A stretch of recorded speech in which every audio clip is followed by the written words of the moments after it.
Let me introduce you to another term that might be less familiar to you: chronotype. You'll know chronotypes more colloquially as larks and owls. A lark is a morning chronotype.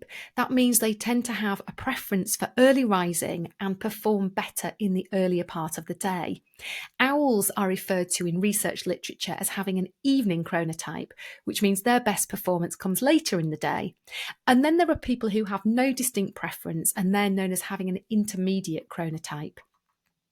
If you're a morning chronotype, you want to use the first part of the day to work on the most cognitively demanding tasks.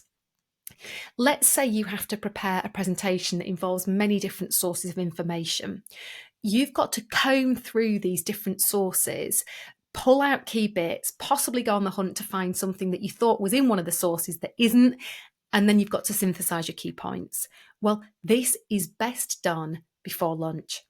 If you're an evening chronotype, you'll probably have better focus and get through this demanding piece of work quicker with fewer lapses in concentration if you make a start late afternoon and carry on working past the point colleagues will have left the office.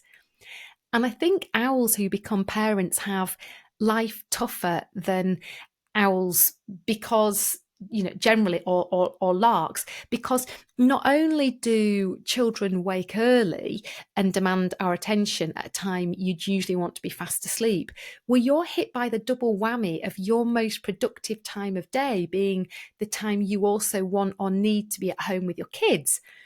Now, a quick point on this. I work with lots of people who, whilst loving their kids to bits, really, really appreciate it when I invite them to give themselves the opportunity to rethink being at home every night for bath and bedtime, and instead to have one or maybe 2 nights a week when they run on at work and get stuff done. So basically staying late.